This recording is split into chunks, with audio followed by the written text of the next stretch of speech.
ಎಲ್ಲರಿಗೂ ಸ್ವಾಗತ. ಇದು ಬೆಂಗಳೂರು ನಗರ ಪಾಲಿಕೆಗಳಿಂದ ತಮ್ಮೆಲ್ಲರಿಗೂ ಬಿ ಖಾತೆಯಿಂದ ಎ ಖಾತಾ ಕನ್ವರ್ಟ್ ಮಾಡುವುದಕ್ಕೆ ಹೇಗೆ ಮಾಡಬೇಕು ಅಂತ ತಿಳಿಸ್ತಕ್ಕಂಥ ಇದು ಟ್ರೈನಿಂಗ್ ವಿಡಿಯೋ.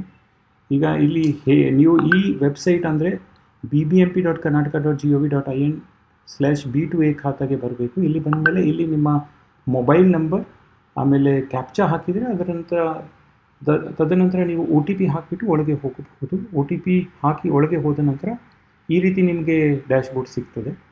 ಈ ರೀತಿ ಒಳಗೆ ಬಂದ ತಕ್ಷಣ ನಿಮಗೆ ಈ ರೀತಿ ಡ್ಯಾಶ್ಬೋರ್ಡ್ ಕಾಣುತ್ತೆ. ಇಲ್ಲಿ ಈವರೆಗೆ ನೀವು ಸಲ್ಲಿಸಿರ್ತಕ್ಕಂಥ ಅರ್ಜಿಗಳು, ಆಮೇಲೆ ಇನ್ ಪ್ರಾಸೆಸ್ ಇರ್ತಕ್ಕಂಥ ಅರ್ಜಿಗಳನ್ನು ಇದರಲ್ಲಿ ನೀವು ನೋಡಬಹುದು.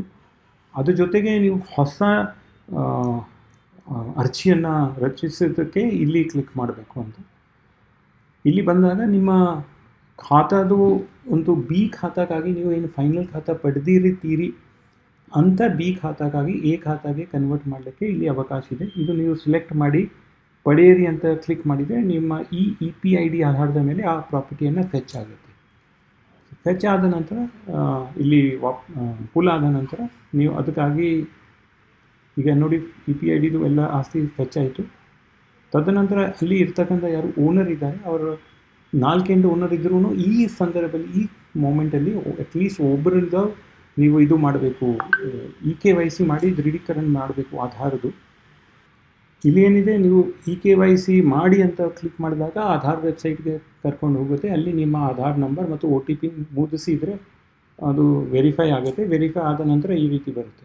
ವೆರಿಫೈ ಆದ ನಂತರ ಈ EKYCಯನ್ನು ಪರಿಶೀಲಿಸಲು ಕ್ಲಿಕ್ ಮಾಡಿ. ಸೊ ಅದು ಕನ್ಫರ್ಮ್ ಆಗುತ್ತೆ.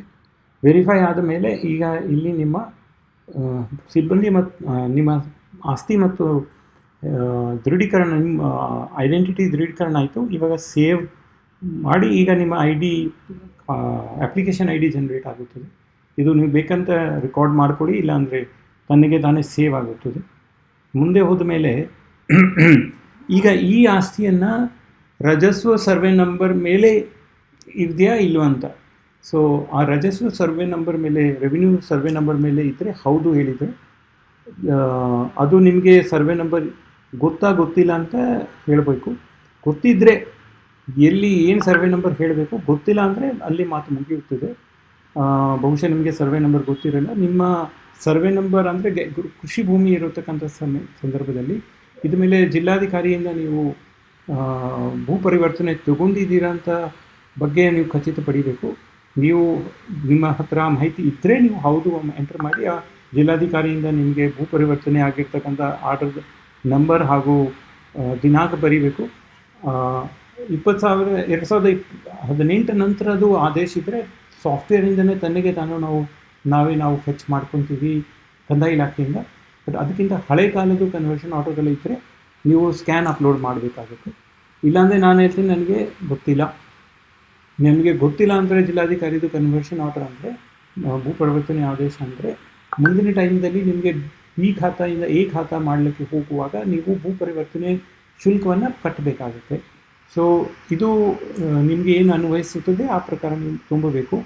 ಈಗ ನಿಮ್ಮ ಆಸ್ತಿದು 3 ಪ್ರಕಾರ ಆಸ್ತಿ ಇರ್ತದೆ ಬೆಂಗಳೂರಲ್ಲಿ. ಒಂದು ಖಾಲಿ ನಿವೇಶನ ಇರ್ತದೆ, ಒಂದು ನಿವೇಶನ ಮೇಲೆ ಕಟ್ಟಡ ಆಗಿರ್ತಕ್ಕಂಥ ಸಂದರ್ಭ ಇರ್ತದೆ. 3ನೇ ಸಂದರ್ಭ ಅಂದರೆ ಫ್ಲ್ಯಾಟ್ಗಳು ಇರುತ್ತವೆ. ಈ ಸಿಂಗಲ್ ಪ್ಲಾಟ್ ಅನುಮೋದನೆಯನ್ನು ಮಾಡಿ B2A ಖಾತಾ ಮಾಡ್ತಕ್ಕಂಥದ್ದು ಸದ್ಯಕ್ಕೆ ಬರೀ ಖಾಲಿ ಪ್ಲಾಟ್ ಹಾಗೂ ಖಾಲಿ ನಿವೇಶನ್ ಮತ್ತು ನಿವೇಶನ್ ಜೊತೆಗೆ ಒಂದು ಕಟ್ಟಡ ಇರತಕ್ಕಂಥ ಸಂದರ್ಭದಲ್ಲಿ ಮಾತ್ರ ಸಿಗ್ತದೆ. ಫ್ಲ್ಯಾಟ್ ಆಗಲಿ ಇಲ್ಲಿ ಆ ಸೈಟ್ ಬಗ್ಗೆ ಡೀಟೇಲ್ ಇಲ್ಲ. ಬರೀ ಫ್ಲ್ಯಾಟ್ಸ್ಗಾಗಿ B2A ಖಾತಾ ಮಾಡಲಿಕ್ಕೆ ಸದ್ಯಕ್ಕೆ ಅವಕಾಶ ಇಲ್ಲ. ಈಗ ಈ ಆಸ್ತಿಯನ್ನು ನಿವೇಶನ ಮೇಲೆ ಒಂದು ಕಟ್ಟಡ ಇರ್ತಕ್ಕಂಥ ಆಸ್ತಿ ಇರುವುದರಿಂದ ಇಲ್ಲಿ ನಾವು ನಿಮ್ಮ ಏನು ಕಟ್ಟಡ ಇದೆ ಅದರದ್ದು ನಕ್ಷೆ ನೀವು ಯಾವುದೋ ಒಂದು ಇಂಜಿನಿಯರ್ ಆರ್ಕಿಟೆಕ್ಟಿಂದ ತಯಾರಿಸಿರಬಹುದು ಖಾಸಗಿ ಅವರಂತ ಅನುಮೋದಿತ ನಕ್ಷೆ ನಾವು ಕೇಳ್ತಾ ಇಲ್ಲ. ಯಾವುದೇ ಒಂದು ನಕ್ಷೆ ನಿಮ್ಮ ಬಿಲ್ಡಿಂಗ್ದು ಏನಿದೆ ಪ್ಲಾನ್ ಇದೆ ಅದು ಇಲ್ಲಿ ಅಪ್ಲೋಡ್ ಮಾಡ್ಕೋಬೇಕು. ಈಗ ಒಂದು ಡಮ್ಮಿ ಪೇಪರ್ ನಾನು ಅಪ್ಲೋಡ್ ಮಾಡಿದ್ದೀನಿ. ನೀವು ನಿಮ್ಮ ಪ್ಲಾನ್ ನಿಮ್ಮ ಸ್ಥಳೀಯವಾಗಿ ಯಾರಿಂದನೇ ಮಾಡಿರ್ತಕ್ಕಂಥ ಕಟ್ಟಡದ ಪ್ಲಾನ್ ಅಪ್ಲೋಡ್ ಮಾಡಬೇಕು. ಇಲ್ಲಿ ನಾನು ಸೇವ್ ಮಾಡ್ತೀನಿ. ಸೇವ್ ಆಯಿತು. ತದನಂತರ ನಾವು ಈ ಪ್ಲಾಟ್ ಏನು ನಾವು ನಿವೇಶನ ಏನಿದೆ ನಮ್ಮ ಅದರದ್ದು ಒಂದು ನಕ್ಷೆಯಿಂದ ನಮಗೆ ಒಂದು ನಮೂನೆಯಲ್ಲಿ ನೀವು ಅಪ್ಲೋಡ್ ಮಾಡತಕ್ಕದ್ದು. ಆ ನಮೂನೆ ಇದು ಕ್ಲಿಕ್ ಮಾಡಿದರೆ ನಮೂನೆ ಸಿಗ್ತದೆ. ಆ ನಮೂನೆಯಲ್ಲಿ ಯಾವುದೇ ಒಂದು ಖಾಸಗಿ ಆರ್ಕಿಟೆಕ್ಟ್, ಇಂಜಿನಿಯರ್ ಅಥವಾ ಯಾವುದೇ ಪ್ರಾಧಿಕಾರದಿಂದ ಬೈ ಚಾನ್ಸ್ ನಿಮ್ಮ ಹತ್ರ ಲಭ್ಯವಿದ್ದರೆ ಆ 3 ಸಂದರ್ಭದಲ್ಲಿ ನೀವು ಅದು ಅಪ್ಲೋಡ್ ಮಾಡಿ. ಇದು ಅನುಮೋದಿತ ನಕ್ಷೆ ಆಗೋದು ಅವಶ್ಯಕತೆ ಇಲ್ಲ, ನೀವು ನಕ್ಷೆ ಮಾತ್ರ ಅಪ್ಲೋಡ್ ಮಾಡಬೇಕು. ಸೊ ಆ ಟೆಂಪ್ಲೇಟ್ ಪ್ರಕಾರ, ನಮೂನೆ ಪ್ರಕಾರ ಅಪ್ಲೋಡ್ ಮಾಡಬೇಕು. ಇಲ್ಲಿ ಕೂಡ ನಾನು ಒಂದು ಡಮ್ಮಿ ಪೇಪರ್ ಅಪ್ಲೋಡ್ ಮಾಡಿದ್ದೀನಿ. ಬಟ್ ನೀವು ಕರೆಕ್ಟಾಗಿ ಇರ್ತಕ್ಕಂಥ ಟೆಂಪ್ಲೇಟಲ್ಲಿ, ನಮೂನೆಯಲ್ಲಿ ನಿಮ್ಮ ಪ್ಲಾನ್, ಪ್ಲಾಟ್ದು ಪ್ಲಾನ್ನ ನಿವೇಶನದು ಅಪ್ಲೋಡ್ ಮಾಡಬೇಕು. ತದನಂತರ ನಿಮ್ಮ ಆಸ್ತಿ ಮುಂದೆ ಇರ್ತಕ್ಕಂಥ ರಸ್ತೆ ಸಾರ್ವಜನಿಕ ರಸ್ತೆ ಆಗಿದೆಯೋ ಅಥವಾ ಖಾಸಗಿ ರಸ್ತೆ ಆಗಿದೆ ಅಂತ ಅದು ನೀವು ಹೇಳಬೇಕಾಗುತ್ತೆ. ನೀವು ಸುಳ್ಳುವಾಗಿ ಏನಾದರೂ ಹೇಳಿದರೆ ನಮ್ಮ ಸಿಬ್ಬಂದಿ ನಿಮ್ಮ ಮನೆ ಹತ್ತಿರ ಬಂದಾಗ ಚೆಕ್ ಮಾಡುವಾಗ ಇದು ತಪ್ಪಾಗಿದೆ ಮಾಹಿತಿ ಅಂತ ಗುರುತಿಸುವಾಗ ನಿಮ್ಮ ಅರ್ಜಿಯನ್ನು ತಿರಸ್ಕರಿಸಲಾಗುವುದು. ಸೊ ನಿಮ್ಮ ಮನೆ ಮುಂದೆ ಇರ್ತಕ್ಕಂಥ ರಸ್ತೆಯನ್ನು ಸಾರ್ವಜನಿಕ ಇರಲಿ ಅಥವಾ ಖಾಸಗಿ ಇರಲಿ, 2 ಸಂದರ್ಭದಲ್ಲಿ ನಾವು ನಿಮಗೆ B2A ಖಾತಾ ಮಾಡಲಿಕ್ಕೆ ಪ್ರಾಸೆಸ್ ಮಾಡ್ತೀವಿ. ಸೊ ನೀವು ಏನು ಸಂದರ್ಭಕ್ಕಾಗಿ ತಪ್ಪು ಮಾಹಿತಿ ಕೊಡೋ ಅವಶ್ಯಕತೆ ಇಲ್ಲ. ನಾನು ಸಾರ್ವಜನಿಕ ರಸ್ತೆ ಅಂತ ಹೇಳ್ತಾರೆ, ನಿಮ್ಮ ಆಸ್ತಿ ಯಾವ ವಾರ್ಡಲ್ಲಿದೆ ಆ ವಾರ್ಡ್ದು ಎಲ್ಲ ರೋಡ್ಸ್ ನಮ್ಮ ಪಟ್ಟಿ ಏನು ನಮ್ಮ ಹತ್ರ ಲಭ್ಯವಿದೆ ಅದು ತೋರಿಸ್ತೀವಿ. ಇಲ್ಲಿ ನಿಮ್ಮ ಮನೆ ಮುಂದೆ ಇರ್ತಕ್ಕಂಥ, ಆಸ್ತಿ ಮುಂದೆ ಇರ್ತಕ್ಕಂಥ ಏನು ರಸ್ತೆ ಇದೆ ಅದು ಹೆಸರು ಇದ್ದರೆ ಸೆಲೆಕ್ಟ್ ಮಾಡಿಕೊಡಿ. ಇಲ್ಲಾಂದರೆ ನನಗೆ ನನ್ನ ಮನೆ ಮುಂದೆ ಇರತಕ್ಕಂಥ ಪಬ್ಲಿಕ್ ರೋಡ್ ಇಲ್ಲಿ ಕಾಣ್ತಾ ಇಲ್ಲ ಅಂತ ಹೇಳಬಹುದು. ಆವಾಗ ನೀವು ಇದು ಸೆಲೆಕ್ಟ್ ಮಾಡಬೇಕಾಗುತ್ತೆ. ನನ್ನ ಮನೆ ಮುಂದೆ ಇರ್ತಕ್ಕಂಥ ಪಬ್ಲಿಕ್ ರೋಡ್ ನಮ್ಮ ಪಟ್ಟಿಯಲ್ಲಿ ಇಲ್ಲ. ತದನಂತರ ನಿಮ್ಮ ಪಟ್ಟಿಯಲ್ಲಿ ಎಲ್ಲ ಅರ್ಥ ಆಯಿತು, ಆದರೆ ನಿಮ್ಮ ಮನೆ ಮುಂದೆ ಇರ್ತಕ್ಕಂಥ ರಸ್ತೆ ಅಥವಾ ನಿಮ್ಮ ಮನೆಯಿಂದ ಅತಿ ಹತ್ತಿರ ಇರ್ತಕ್ಕಂಥ ಸಾರ್ವಜನಿಕ ರಸ್ತೆ ಈ ಪಟ್ಟಿಯಲ್ಲಿ ಯಾವುದು ಇದೆ ಅಂತ ಹೇಳಲೇಬೇಕಾಗುತ್ತೆ. ಹೇಳಿದ ನಂತರ ನಿಮ್ಮ ರಸ್ತೆ ನಿಮ್ಮ ಮನೆ ಮುಂದೆ ಏನಿದೆ ಅದರದ್ದು ಹೆಸರು ಏನಿದೆ ನೀವು ನಮೂದಿಸ್ಬೋದು. ಇಲ್ಲಿ ನಾನು ಟೆಸ್ಟ್ ಹೇಳ್ತಾ ಇದ್ದೀನಿ. ಇದು ಸಾರ್ವಜನಿಕ ರಸ್ತೆ ಸಂದರ್ಭ. ಇಲ್ಲಿ ನನ್ನ ರಸ್ತೆಯನ್ನು ಪಟ್ಟಿಯಲ್ಲಿ ಇಲ್ಲ. ಪಟ್ಟಿಯಲ್ಲಿ ಇದ್ದರೆ ಈ ಹೆಸರು ಕೇಳಂಗಿಲ್ಲ ಮತ್ತು ನಿಮ್ಮ ಹತ್ತಿರ ಯಾವ ಪಬ್ಲಿಕ್ ರೋಡಿಗೆ ಕೇಳಂಗಿಲ್ಲ.